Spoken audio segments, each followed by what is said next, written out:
Hey, look out. It's Faith Talk Live. I'm Rick Probst. And I'm Dan Ratcliffe. If you're watching Facebook Live or YouTube Live, there he is. A living legend, Todd Friel with us, Wretched Radio TV host and radio host. In fact, Wretched Radio is on 590 WDWD every afternoon, Monday through Friday at 4:30. Todd, good to see you again. You haven't aged a second since I saw you back in tell my lower back that. Boy, my knees. You know what I want to have as a goal for my life, gentlemen? And it's not an easy one to achieve. I want to be a senior citizen who doesn't bellyache about every ache, pain, how difficult it is to bend over. Because I remember, we'll hear that and it's like, well, I'm sorry about that. But so I just don't want to age into a crabby Christian. I think that I would prefer to age into something sweeter. A crabby Christian. Crabby Christian. There's plenty of those. Yeah, there are. Hey, sure. I don't know, you guys watching and listening. I don't know if you've ever heard Todd before. If you have, you know the show is amazing, and he's very, very funny. I love that he interjects Todd into it. And it's not like taking medicine, although it is like taking medicine, but it's good stuff. So, Todd, we appreciate all that you do. We've been fans of yours for some time, not only listening, but watching. I was watching you over and over again. I think it was about a year ago, and I can't remember what you were on. I don't mean as far as medication or drugs, but the topic, and it was very, very timely. It was something I'm sure ridiculous that we're all doing in the church, or somebody's doing in the church, that we're really surprised that they're getting away with. Let's talk a little bit about your show. You are on 590 WDWD, and you've been doing this show both on TV and on radio for a long, long time. What's the topic? What are the topics these days? We have so much thrown at us. What is the hot topic this week? Well, thank you for your kind words, Rick, that the show is entertaining and energetic. Don't you guys? Okay, you guys do radio. So how many times has this happened to you? You screen a guest, they're gregarious, they're really interesting, and you say, let's keep it light and lively. All right, everybody, welcome to Faith Talk. Here's our guest, Bob Bluffnade. Well, thank you very much.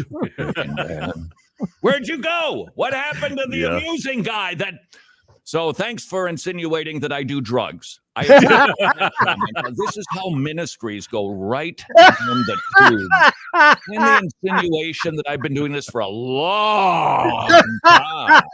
Such a long time. Stacey Abrams is the topic du jour today. Yeah. Oh, boy. Well, there's so much to talk about, isn't there? Well, if you feel like to bang your head against a wall, she's been making some pro-choice proclamations that are certifiably, on the face of it, absolutely ridiculous. First of all, a few weeks ago, she called herself a pro-choice Christian. Sorry, that would be an oxymoron. You're either pro-choice or you're a Christian. It would be like calling somebody... Well, that's Jim. He's a murdering Christian. And he's a slave-owning Christian. You go, whoa, time out here. Yeah. Her latest proclamation is that the heartbeat at 6 weeks is manufactured by a bunch of men just to oppress women. Yeah, I saw that, and I'm like, what? Do you realize that to pull off that coup, the amount of planning, this would be a conspiracy. I mean, the Illuminati ain't got nothing on this conspiracy. Where a bunch of guys got together and said, look, fellas, it looks like the women are busting out of the kitchen, putting on shoes, and they're not pregnant. We got to do something about this. Hey, I've got an idea. What is it, Larry? Well, I was just thinking, what if we pretended that the heartbeat started at 6 weeks so they couldn't take the life of their child? That's a good one. Okay. I think you're onto something. But we're going to have to get the recording out to every single ultrasound machine and dupe everybody who works at a pro-life organization to deceive each and every one of their clients without ever sharing this secret. Yep. How ridiculous is her comment about life? Yeah. Wow. Yeah. Wow. Todd Friel with us. See, he gives us the medicine, and he makes us crack up at the same time. Wretched Radio, you can hear it here. You can also watch it. All right, I don't know if we should mention names or not, but we already did. We've gone there, so we might as well. Well, I'm not going to mention, but there's an Atlanta pastor. Oh, here we go. That I guess was busted for charging $1,500 for to be a part of the prayer team or conference. And I read that the other day. Now I've been following Christ for 40 years now. I've seen a lot of stuff, read a lot of stuff, and I was just like, wait till Todd Friel gets a hold of this. So what on earth? What is going on? Well, follow the money. And I'm glad we're not using the name Juanita Bynum, because that would be inappropriate. Now, having taken that shot at the bow, I think that we could actually receive something instructive about this type of scenario. Is it ridiculous she's charging $1,500 to teach you how to pray? I mean, look, ministries, they've got to support themselves. I get that, but what kind of hoodwinkery is $1,500 to teach you how to pray so you could get more stuff? Having said that, why should we perhaps mention a name like that? Because there are some times when we should and other times when we shouldn't, frankly. There was a recent air quote scandal of a high profile evangelical. It's a local church matter. It doesn't appear that it was the worst thing that any pastor could ever do, and it's being handled locally. I don't need to talk about it. I'm in Atlanta. What business do I have there? Right. But there are times when a teaching rises past the line of small o orthodoxy when we are to call them out, mark those which cause division, and avoid them. Paul mentioned names. He pointed out, hey, that Diotrephes, he is bad news. He used a name. The Bible uses names all the time. If you scoot back to the Old Testament, there were a bunch of kings who were downright stinkers. And God identifies them. He puts their name. They were a terrible king. Why? Because sometimes it is necessary, not all the time, but sometimes it's necessary to actually call some people out because, first of all, we love the truth. We love our God. We love the people that are being harmed by false teaching, and we love the false teacher too. We want to see them get saved also. So love should motivate, and discernment should dictate when we use names and when we don't. That's so good. That really is good. Good stuff. Todd, I know you love to go out and just talk to people kind of man on the street style and ask people questions and you get some funny answers. What have you heard lately that just really made you laugh? Yeah. What makes me laugh actually is just enjoying the students. I know that the older generation, we have a tendency to think they're snowflakes and they just melt at just the warmest comment. I actually like them. I dig that generation. And what I've discovered is when you go to a university campus and you actually care and you seek to be interested in them, guys, they talk forever. My witness encounters have gone from like 8 minutes to sometimes an hour and 10 minutes. And all we're doing is talking about Jesus Christ. That's it. Because they are so desirous of somebody, and I think prefer especially young men that are looking to an older man to give them some guidance. I think that's why Jordan Peterson is so popular. So if you can go to a campus and engage a student, not because you're there to win some sort of rhetorical war, but because you just like to know them and help them and share something great with them, I'm telling you, they will open up like nobody's business. Wow. Todd Friel with us, host of Wretched Radio. You can hear it here at Faith Talk Atlanta, 590 WDWD at 4:30. I'd like to keep to Todd, if you have time, I'd like to keep you one more segment, if it's okay, to see what's going on. I know you're author, speaker, and what do you and your wife do for, and you have children as well. What do you guys do for downtime? You to me make it sound like he has children too. Does the state still let people like that breed? Yeah, I've got children and used to have a dog. Charlie's gone. Oh, Charlie. Bless his soul. And he was a cat, basically, with a longer tail and a bark. That was basically it. This aloof animal that we lived with for 14 and a half years. I'm almost over it. What do we do for free time and fun time? The truth is, this is going to sound really pathetic, but not shocking. I don't have friends. I really don't. My wife and I, we just tend to hang together a lot because after 32 years, I still find her to be rather groovy. Oh, that's awesome. Yeah, by the way, now that you've asked me publicly, will I stick around for another segment? No, I don't think so.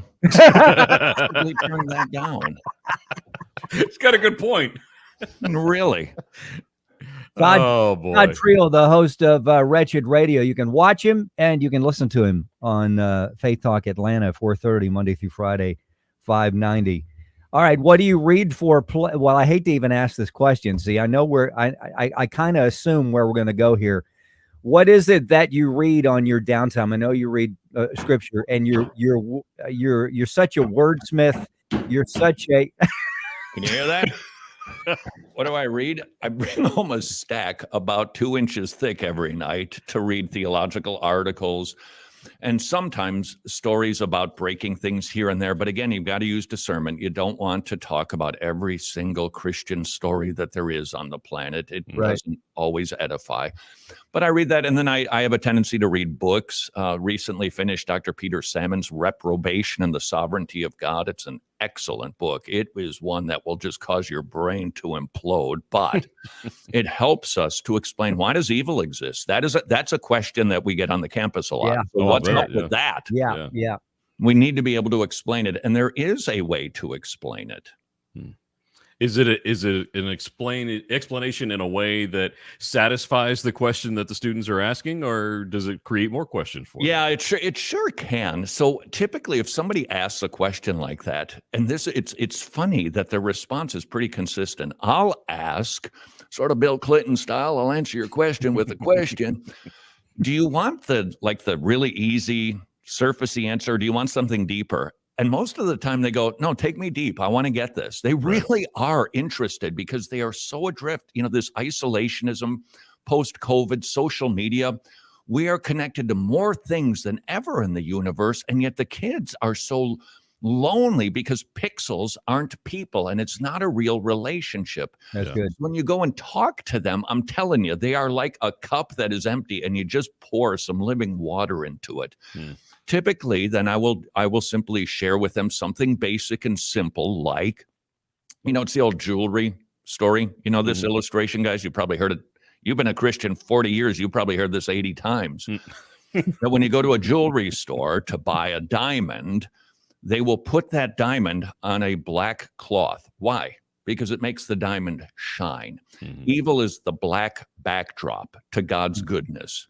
If it weren't for evil, we wouldn't fully appreciate what is good. Furthermore, we, because of evil, will get to enjoy more of God than Adam and Eve did when they were created and walking in the garden as naked vegetarians, enjoying fellowship with God.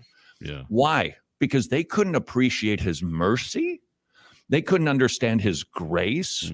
What's great? What is this concept you call grace? They wouldn't appreciate loving kindness, but we will, because Jesus Christ died to conquer evil, to conquer the grave, to conquer death. And when we repent, put our trust in Jesus, we're hidden in him. We become the beloved of God. And for eternity, we are going to marvel that this God would die for evil sinners. And then when they start to ask questions, you can get into causation.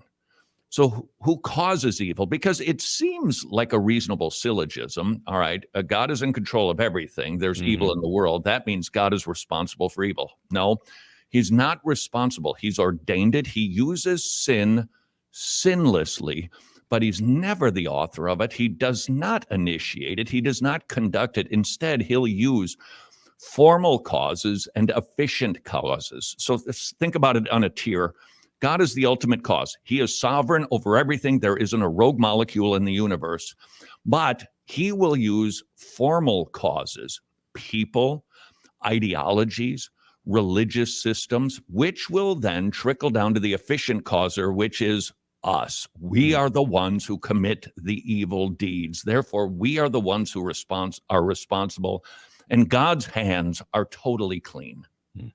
That is so good. Todd Friel, host of Wretched Radio. See, I ran in, I think it was last year, I was watching him. I ran into, my wife was working in her office here at the house, and I said, you have got to watch and hear what Todd is saying about the topic that you were talking about. Is just incredible. Todd, when you have people... It was so incredible you can't remember what it is. Well, I'm hearing you dance in there. I'm 62. No, I can't remember, but I know you just did it. You just did it. I'm old. I can't remember. I'm old. I'm 62. I can't remember nothing. It's like a sieve. It's all pouring out. I don't remember names or places. I'm surprised I could find my way home. Okay, nice to hear from you. Todd, my knee hurts. Exactly. Todd Friel with us. All right, Todd, when you see the lights go on, whether it be a college student or anyone else, as you are ministering to them, because that's what you're doing, both on radio, television, and in person. When you see them in person and you see the lights come on, how does that make you? How do you respond? How does that make you feel? It makes me feel in awe.